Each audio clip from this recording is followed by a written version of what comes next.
참 좋으신 주님의 은총과 평화가 우리 가운데 영원토록 함께 계시기를 주의 이름으로 간절히 축원드립니다. 오늘 사순절 첫 번째 주일 맞았습니다. 해마다 사순절 이 기간이 시작될 즈음이면 마치 이전까지는 전혀 그렇지 않았던 것처럼 분주했던 걸음 갑작스럽게 멈추어지는 그런 억지스러움이 어떨 때는 좀 불편하기도 했었는데 아마도 사순절이 가지고 있는 교회력상의 의미와 무게가 가져다주는 그런 엄숙함이 우리의 옷과 잘 맞지 않았던 탓이 아닐까 싶습니다. 집안에 있다 보면 여러분 편하게 입고 계시잖아요. 그 편한 옷 입고 있다가 외출할 때쯤 되면 꾸밈이 그 평상시에 입던 옷과 외출할 때의 그 모습이 일치되지 않는 그런 것들을 갑자기 생각하게 되면 낯설고 생경스럽습니다. 왜 굳이 이렇게 우리가 새로운 모습, 내 모습과 같지 않은 모습으로 이렇게 옷을 걸쳐 입어야 되나 이런 생각도 들죠. 일상의 모습과 달라진 경건 그리고 거룩에 대한 부담감이 부활절에 이루는 순간이면 어떻게 되죠? 순식간에 신기루처럼 사라져버리죠. 그만큼 손쉽게 우리는 다시 십자가와는 거리가 둔 채 일상의 삶으로 돌아가곤 했습니다. 어쩌면 애당초에 부활이라고 하는 부활절의 그 날, 하루의 날, 그 소망의 날들을 가지고 그날을 꿈꾸는 것만으로 사순절 기간을 경건으로 주님처럼 걸어내는 것이 우리에게 어쩌면 가혹한 시험의 기간인지도 모르겠다는 생각이 들었어요. 사순절로 향하는 걸음을 이제 주님이 시작하셨습니다. 변화산에서 내려오셔서 당신의 걸음을 시작하셨는데 어두운 골짜기, 그 골고다를 향해서 주님이 계속 걸어가시는데 그때 주님께서 제자들에게 툭하면 그때부터 이제 말씀하시는 게 하나들 있었어요. 그것이 뭐냐면 내가 이제 죽음을 향하여서 걷기 시작했다. 내 걸음이 죽음을 향해서 걷고 있다. 그런 말씀을 계속 하셨죠. 날이 지나도 세상 바뀔 것 같지 않았어요. 주님하고 같이 걷기 시작한 3년의 기간, 3년이 지나도 여전히 주님 처음 만났을 때처럼 세상은 절망스럽고 힘들었습니다. 나아질 것이 없이 오히려 자꾸 엉망이 돼가는 것 같은 그런 세상의 모습 속에서 가뜩이나 여러분 자신 없이 시작했던 길인데 그냥 주님 말씀 듣고 주님만 믿고 시작했던 길인데 불안감이 자꾸 일어나는 거예요. 주님 말씀 때문에. 그 불안감이 어느 순간부터 자꾸 두려움으로 제자들 안에 마음속에 강화되기 시작하고 있었을 겁니다. 세상을 사는 우리들의 모습을 보면 여러 사람들의 그 삶의 모습이 다 달라져 보이는데 특히 이런 것 같습니다. 삶이 가져다주는 불안과 근심에 사로잡혀서 무엇을 어찌해야 될지 모르는 채로 짓눌려 사는 그런 모습이 있는가 하면 같은 세상이지만 이런 세상과는 아무 상관없는 것처럼 아무 일 없는 것처럼 아니 오히려 더 자기 하고 싶은 대로 자기 마음껏 살아가는 사람들도 있지요. 또 한편에서는 이런 세상 차라리 망해버렸으면 좋겠다. 그 옛날 어른들은 그런 말씀하셨대요. 하늘하고 땅하고 맞닿아 버렸으면 좋겠다.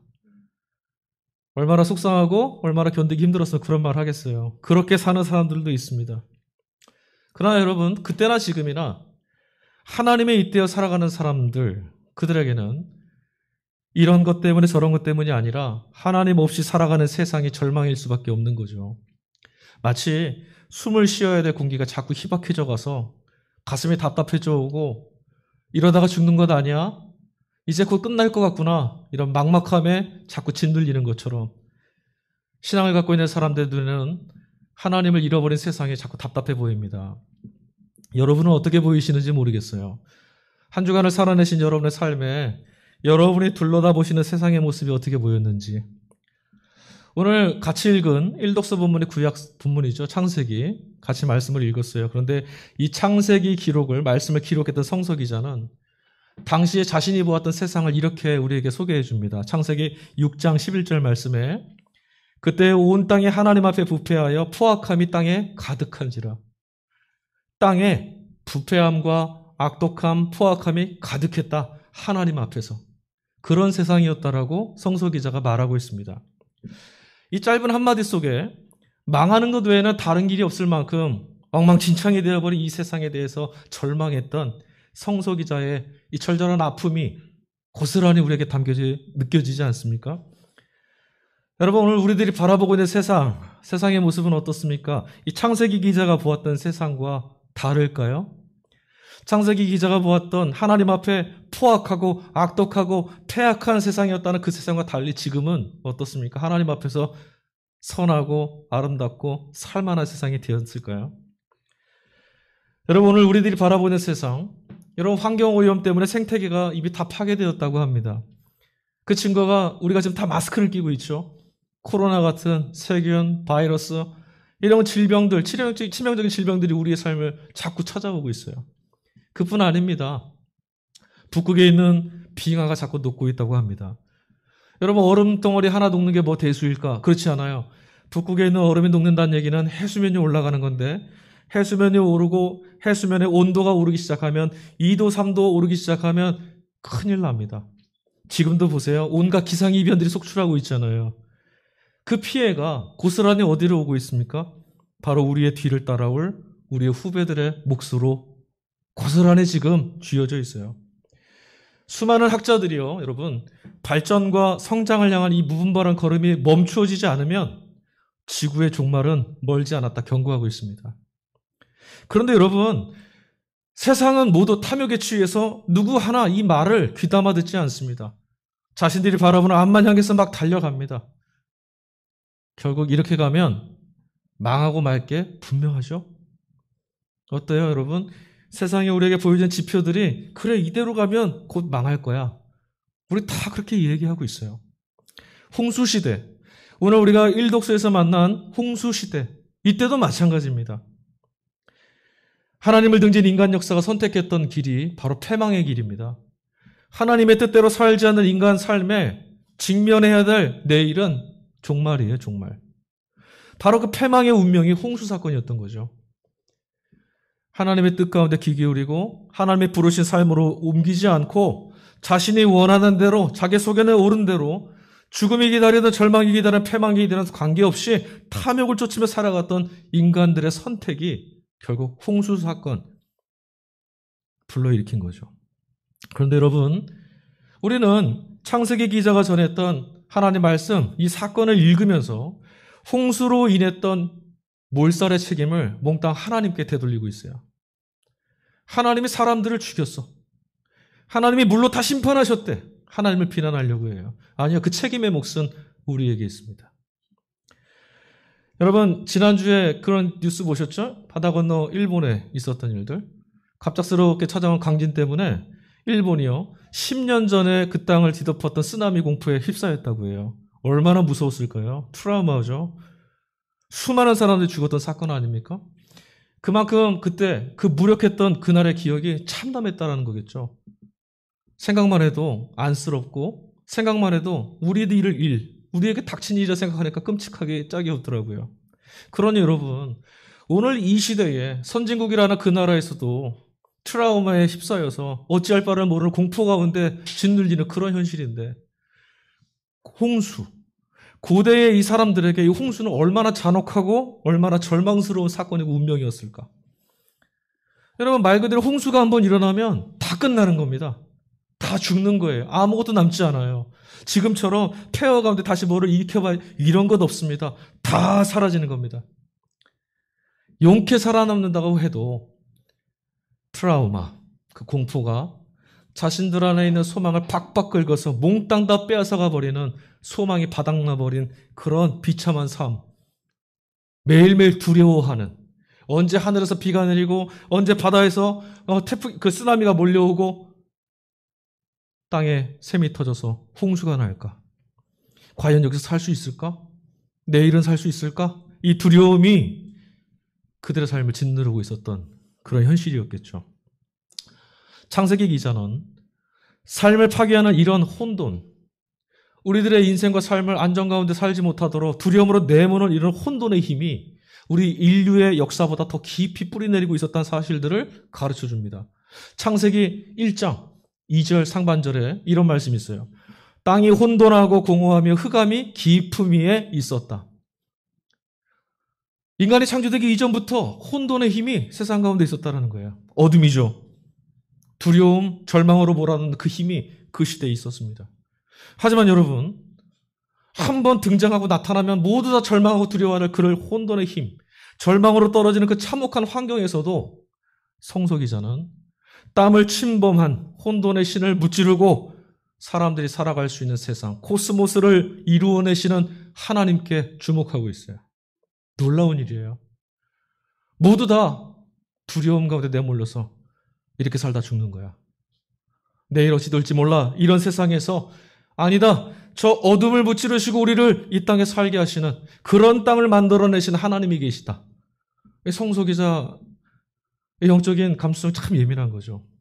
우리는 다 못 보고 있는데 혼돈의 신의 시선을 빼앗겨 버렸는데 하나님이 여기 계시다는 걸 보았으니까. 여러분, 그것이 성경이 말씀해주고 있는 창조 이야기입니다.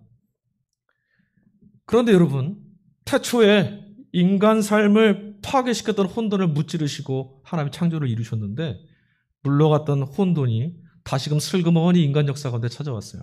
그게 노아의 홍수 사건이에요. 인간 삶을 파괴하려고 슬그머니 찾아온 그 홍수로부터 노아의 가족들, 다시 말하면 사람이죠. 그리고 말씀을 보니 살아 숨쉬는 모든 것들, 그 모든 생명을 살려내시려고 하나님이 다시금 무기를 집어드셨어요. 그리고 싸우셨고 마침내 종국적으로 영원한 승리를 쟁취해내셨어요. 그러니 여러분, 이제 하나님이 계시는 한 혼돈은 위협이 될지언정 결코 우리의 생명을 빼앗아갈 수 없습니다. 이 땅에 발 딛고 살아야 될 이유가 생긴 거예요. 괜찮아요. 내일이 어떤 일이 벌어도 괜찮습니다. 하나님이 계시면 살 수 있습니다. 어떤 환경에서도 삶에 대한 소망을 빼앗기지 않을 수 있는 이유를, 아주 분명한 이유를 우리가 발견하게 된 거죠. 하나님입니다. 하나님이 사용하셨던 불패의 무기가 있습니다. 고대 사람들은 그걸 활이라고 생각했어요. 화살, 아시죠? 성서기자는 이제 혼돈의 신을 파괴시켜 모든 전쟁을 끝마치신 하나님, 이제 활을 드실 필요가 없잖아요. 쓸모없어진 무기 활을요, 하나님이 하늘에다 걸어두셨다. 그 걸어둔 게 무엇이었냐면 바로 무지개입니다. 히브리어에 무지개를 뜻하는 단어 케세스가 활을 뜻한다라는 게 아주 재밌는 거예요. 그러니까 고대 사람들은요, 하늘에 걸린 무지개를 보면 야, 하나님이 무기를 쓸 일이 없어서 하늘에 걸어두셨구나. 지금은 평화의 시대구나. 혼돈의 신이 지금 우리에게 찾아오지 못하는 그때구나. 이렇게 생각한 거죠. 하늘이 어둑어둑해지고 비가 오는 날이면 사람들은 굉장히 놀랐을 거예요. 또 홍수가 오는 걸까? 그래서 사람들이 뛰쳐나가서 어디를 쳐다봤을까요? 하늘을 올려다봤을 겁니다. 그리고 잠시 개인 그 틈바구니 사이에 무지개라도 살짝 보이는 그 순간, 그 찰나에 안심했겠죠. 오늘 말씀 속에 하나님이 약속하셨거든요. 하늘에 무지개가 걸려있다는 사실은 지금 하나님이 다시 활을 잡으실 필요가 없다라는 것. 그러니까 혼돈이, 하나님께 패배했던 혼돈이 다시 자신의 패배를 번복할 수 있는 그런 상황이 없다라는 것. 하나님은 지금도 승리하고 계시다라는 것을 증거하는 거예요. 그럼 그 사건은 사람들에게 이렇게 들렸을 겁니다. 지금 너희는 안전하다. 하나님의 음성으로 들리는 거죠. 하늘의 무지개를 보는 순간 무슨 생각이 들어요? 무슨 말씀으로 들어요? 하나님이 하시는 말씀. 너희는 혼돈의 손 앞에서도, 그 권세 앞에서도 안전하다. 내가 있으니 너희들은 살았다. 하나님이 오늘 이 사실을 우리 가운데 선포하셨어요. 그게 오늘 11절 말씀입니다. 11절 말씀 상반절 이렇게 되어 있습니다. 내가 너희와 언약을 세우리니 다시는 모든 생물을 홍수로 멸하지 아니할 것이라. 아멘. 다시는 홍수에 의해서 망하지 않도록 내가 어떻게 하시겠다는 거예요? 지켜내시겠다. 다시는 너희를 빼앗기지 않겠다. 성경은 여러분 자주 하나님을 인간과의 사이에서 약속하시는 분, 언약을 체결하시는 분으로 소개하죠. 성경 여러분 펴시면 하나님이 사람과 맺으신 약속들이 많이 나옵니다. 그런데 여러분, 그 약속을 통해서 우리는 하나님의 약속을 체결함으로 하나님이 주시는 하늘의 평강, 하나님이 주시는 하늘의 복을 누리고 살게 돼요. 그리고 반대로 하나님은 그 약속을 통해서 우리에게 무엇을 요구하시냐면 율법, 당신의 말씀을 따르며 살아라. 이것만 요구하시죠. 이게 서로의 급부입니다. 율법의 내용 안에는 우리가 하나님과 언약을 체결하는 그런 상대방으로서 걸맞은 그런 인생과 삶을 살기를 바라고 기대하시는 하나님의 바람이 담겨 있어요. 율법은 그런 거예요. 야, 나랑 언약을 체결할 만한 사람이지 않니? 그런 사람답게 격식과 품격과 멋을 지고 복되게 살아라. 이거거든요. 그러니 여러분, 이 언약, 하나님과 사이에 체결된 약속 충실하게 지키면 우리들의 삶이 하나님이 바라시는 수준으로 고양되는 거예요. 그러니 결국은 우리 자신들에게 유익되는 거죠. 하나님이 우리에게 주시는 복이 있어서 유익이고, 하나님이 우리에게 요구하시는 것을 따라 살아도 우리에게 복이 되니 우리 얼마나 수지 맞는 겁니까? 그런데 여러분, 참 이상한 것이 있어요. 오늘 우리가 같이 읽은 본문에서 하나님이 주셨던 약속에는 우리에게 하나님이 요구하시는 것이 아무것도 보이질 않아요. 한번 눈을 크게 뜨시고 살펴보세요. 하나님, 내가 이리 하겠다 하시는 말씀은 있는데, 그러니 너희는 이렇게 하라는 말씀이 한 구절도 나오지 않습니다. 하다못해 너희 날 꼭 잘 믿어야 된다, 열심히 믿어라, 흔들림 없이 믿어라, 이렇게 말씀하시거나, 아니면 내가 주는 말씀, 율법을 너희 잘 지켜내야 된다, 이런 말씀도, 이런 조건도 없습니다. 아무런 조건이 없어요. 하나님께는 대단히 불공평한 계약입니다. 책임은 하나님께만 있으니까 우리에겐 아무런 대가가 없어요. 그러니 여러분, 이 말씀 속에서 우리는 대가에 구애받지 않는 하나님의 일방적인 약속을 보게 돼요. 그리고 이 일방적인 약속 때문에 우린 정말 수지맞은 그런 존재가 됩니다. 그런데 하나님께서는 그리하실 수밖에 없었던 거예요. 우리에게 대가를 요구하실 수가 없어요. 왜 그럴까요? 생명을 구해내시고자 우리와 체결하신 약속, 이 약속이 유효하려면 우리가 지불해야 할 대가도 생명에 걸맞은 대가여야 돼요. 그렇지 않습니까? 여러분이 하다못해 물건 하나를 사도 그 물건을 사시면 그 물건에 합당하고 타당한 대가를 지불하셔야 되잖아요. 그게 계약이에요. 하나님 우리에게 다시는 홍수에게 너희를 삼킴당하지 않도록 내가 지켜내겠다, 너희의 생명은 내 손에 있다라고 내가 지켜내 약속하셨다면, 생명을 지켜내 주시는 하나님 앞에 우리가 드릴 것은 생명에 걸맞는 값을 드려야 돼요. 그런데 애당초에 우리는 생명을 대신할 어떤 것도 갖고 있지는 않습니다. 그렇잖아요. 우리 안에 생명을 갚아줄 만한 값이 있습니까? 우리가 억만금을 싸가지고 그걸 짊어지고 가면 살 수 있습니까? 무엇을 잃으면 우리의 생명 하루를 살 수 있겠습니까? 못합니다. 아무것도 살 수 없어요. 우리가 경험하고 이룬 모든 세상의 충합을 다 합쳐도 그것으로 한 사람의 하루의 생명도 살 수가 없어요. 우린 파산한 존재죠. 그리고 애당초 우리가 갖고 있다고 생각한 모든 것도 다 하나님 거예요. 그러니 하나님께 우리는 구원을, 하나님의 도우심을 구할 자격도 없는 거죠. 여러분, 자꾸만 하나님의 구원을 이룰 수 없으니 하나님 구원에 비교할 수 없는, 그런 존재도 되지 않는 우리 수준의 노력이나 수고함 혹은 요행, 이런 것을 값으로 치르고 하나님이 주시는 것 말고라도 다른 구원이라도 좀 얻어보려고 기웃거리는 것이 오늘 우리들 세상의 삶입니다. 어떻게든 좀 살아보겠다고. 약속의 대가로 무엇을 요구하는지를 보면 그 사람이 가치로 삼고 있는 것이 무엇인지 우리가 알 수 있어요. 그렇죠? 예를 들어서 사랑의 가치를 마음속에 깊이 심중히 갖고 있는 사람이라면 사랑하는 사람의 마음을 얻기 위해서 무엇을 요구하겠어요? 사랑을 요구하겠죠. 돈을 가치로 삼는 사람이라면 무엇을 해도 결국은 뭘 요구하겠습니까? 돈이에요, 돈. 돈 요구하겠죠. 그게 뻔하죠. 마찬가지로 언약의 대가로 우리에게 요구되어지는 하나님 말씀, 율법을 찬찬히 살펴보면 하나님 성품이 어떠신 분인지를 우리가 알 수 있습니다. 여러분, 우리에게 의로워져라, 공의로워라, 자비와 인애를 가져라, 이렇게 요구하신다라는 사실로부터 우리는 하나님이야말로 참으로 의로우신 분, 참으로 정의로우신 분, 자비가 한이 없으신 분, 인애와 사랑으로 은혜로 우리를 채우시는 분임을 알게 되는 거죠. 아무런 대가를 요구하시지 않았던 오늘 언약 속에서는 또 무엇을 알 수 있습니까?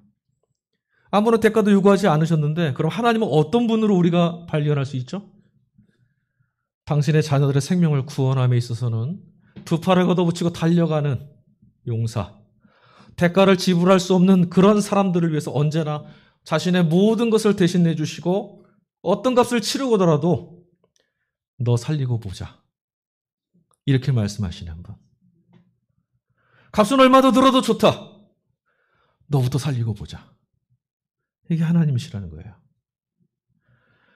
적어도 여러분, 우리 삶에서 가장 본질적인 것들, 우리의 생명을 살리는 구원에 있어서는 하나님은 언제나 우리의 이해나 참여나 대가 그 어떤 것도 요구하시지 않으셨어요. 그 성경의 말씀이죠.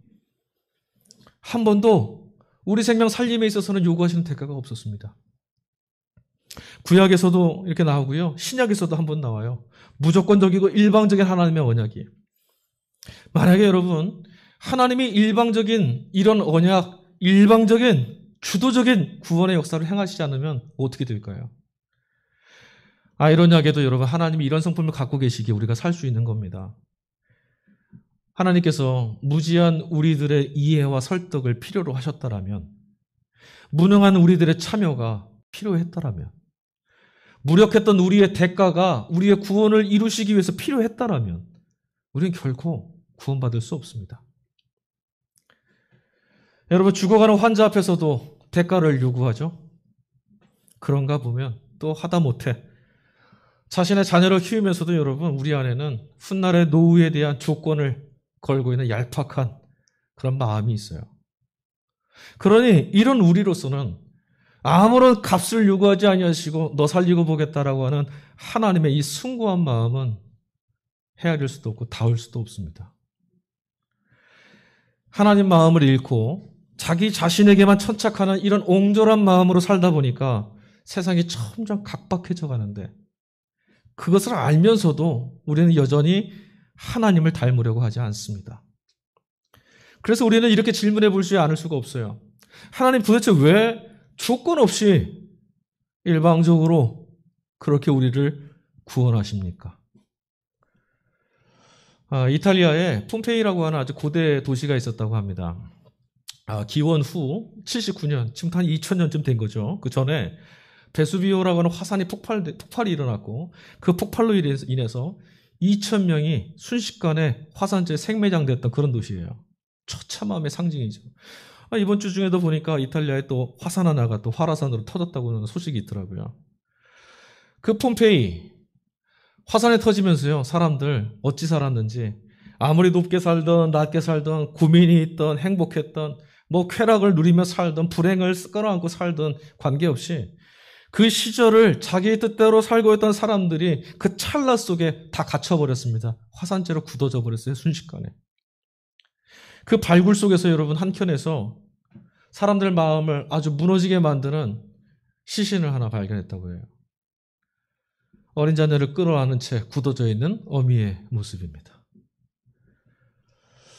제 몸을 죽음에 내어줄지언정, 아니 죽음이 계속 자기를 핥히고 들어오는 그 순간에도 끝까지 지켜보겠노라고, 살려내겠나라고 몸부림쳤던 그 모습. 그 어머니의 처절함이 시간과 공간을 뛰어넘어서 오늘 우리들의 마음을 어찌할 수 없는 감동으로, 뭉클해짐으로 몰아가죠. 태안에서 10개월 동안 자신의 살을 내어주고 자신의 피를 나누어줘서 한 몸이었었다라고 하는 그 기억이 너는 나와 다르지 않다. 내가 너를 살려내야겠다. 그런 본능으로 이끌었던 겁니다. 두려움과 절망으로 몰아세우는 그 죽음을 거스르고 저항할 수 있고 마침내 이길 수 있는 유일한 힘이 바로 여기에 있습니다. 여러분, 자식이 처음 어머니와 하나로 있던 곳이 어디입니까? 어머니의 자궁이죠. 생명을 잉태하고 보듬어내고 키워내는 어머니의 자궁을 뜻하는 히브리어 단어가 라캄이라고 하는데 그 라캄의 뜻이 바로 자비입니다. 자비. 어머니의 자궁은 자비다. 아이를 끌어안는 곳이다. 그러니까 하나님은 자비로운 분이십니다라고 하는 말은 하나님은 어머니의 자궁 같으신 분, 우리를 당신과 하나로 여겨주시는 분이라는 뜻인 거죠. 당신 자신과 분리시키실 수 없어서 어떻게든 너와 나는 하나로 있어야겠다 끌어안아 주시는 분이 하나님이라는 거예요. 그게 하나님은 자비로우시다라는 거죠. 그래서 그분은 우리가 죄인이 되어도, 우리가 하나님을 배신하고 등 돌려도, 하나님의 뜻을 거부하고 도망쳐도 그분은 우리를 넌 나와 다를 수가 없다. 그러므로 여러분, 위태로움 앞에 설 때마다 우리들 모두의 하나님을 향한 기도와 간구는 바로 이 사실 근거로 합니다. 당신과 하나로 여겨주셨던 우리를 기억해달라는 간절함이죠. 우리 기도는 이런 기도인 거예요. 하나님, 우리를 기억해 주십시오.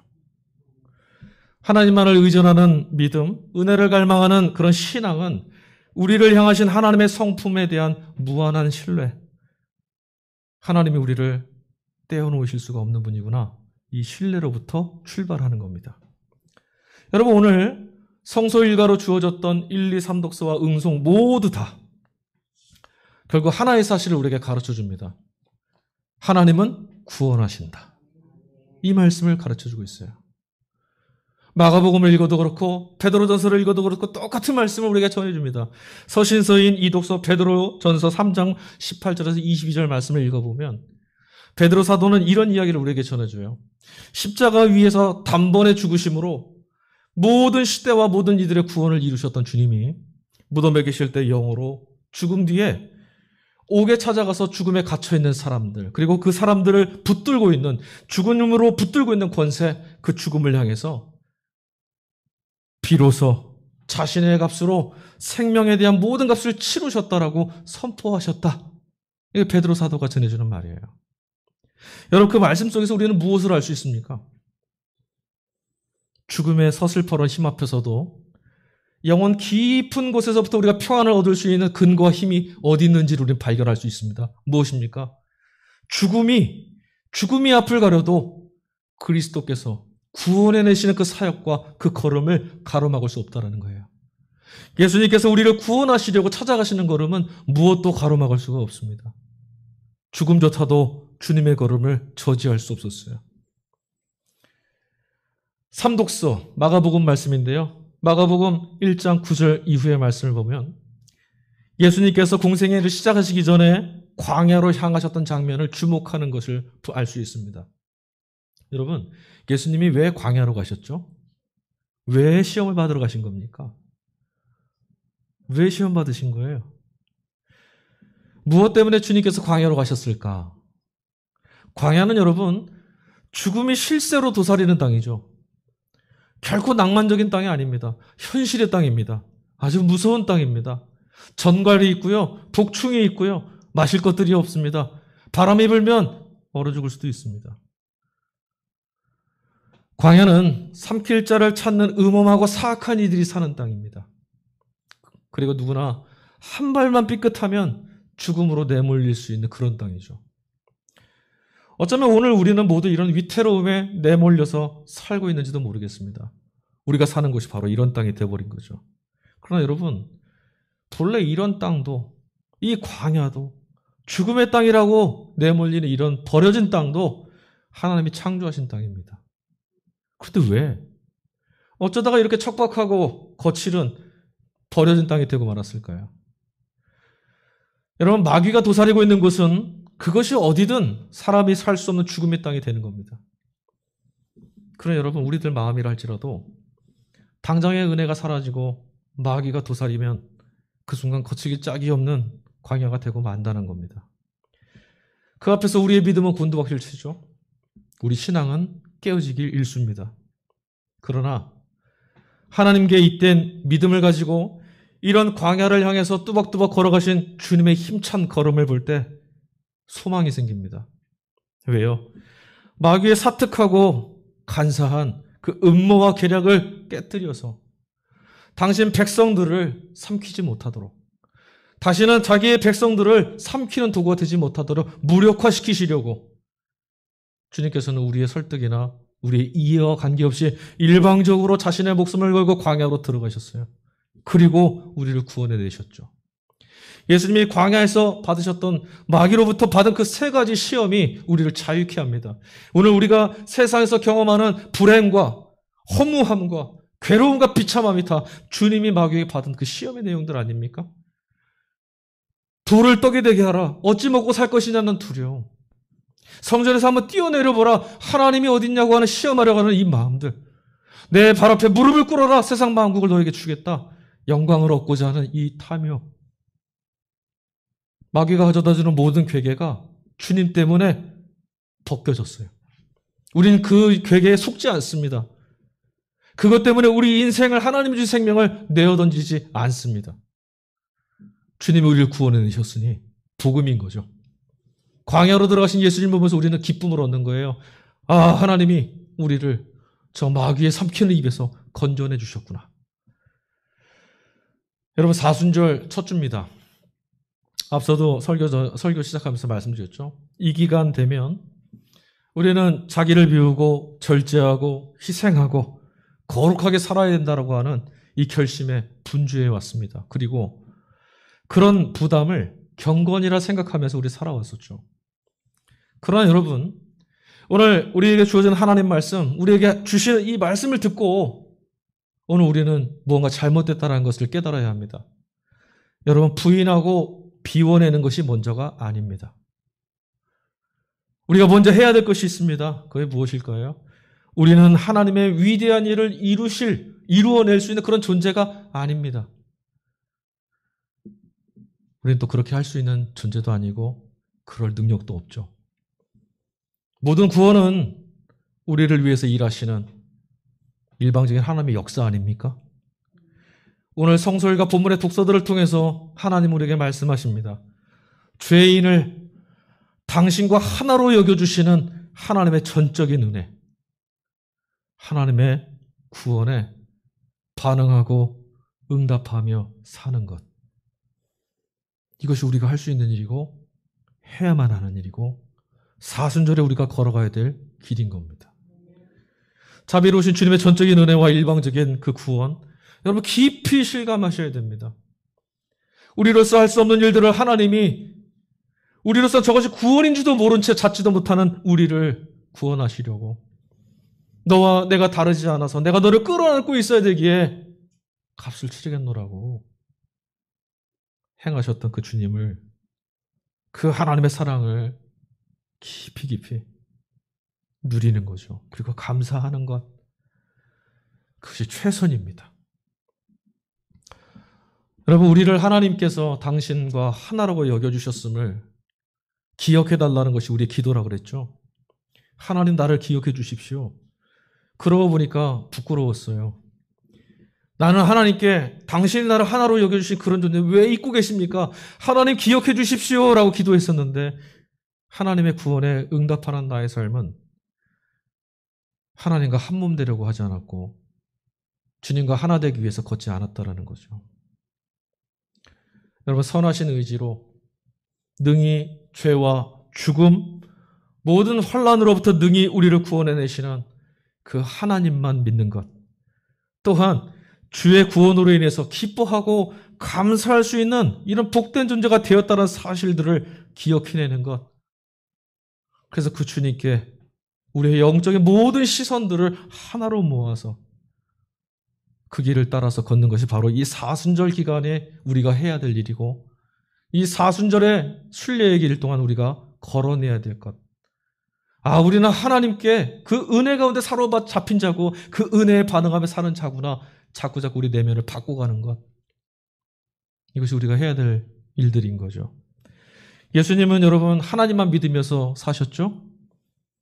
이제는 우리도 그 주님을 바라보며 이 사순절의 길을 걸어가야 됩니다. 그리고 이제 우리는 하늘에 걸린 무지개, 하나님이 우리를 구원해내신다라고 하는 그 징표로 삼아야 될 무지개를 보지 않고 우리 안에 찾아오셔서 우리와 함께 계시는 그리스도, 그 주님을 믿고 이 어둠의 세상 가운데서도 주가 걸어가신 길을 함께 걷는 사순절의 길을 걸어갈 수 있어야 합니다. 막연하게 우울해지고 무거워지고 뭔가 좀 침체되어야 되는 것 같은 그런 사순절 기간이 아니라 능하신 손으로 우리를 구원해내시는 하나님, 그분의 자비로우심을 여러분 마음껏 그리고 깊이 깊이 생각하시고 그런 하나님께 감사와 기쁨으로 응답하는 그런 복된 순례의 길이 될 수 있기를 주의 이름으로 간절히 축원드립니다. 선한 능력이 되시는 주님께서 오늘도 우리의 구원이 되시고 너는 나와 하나다.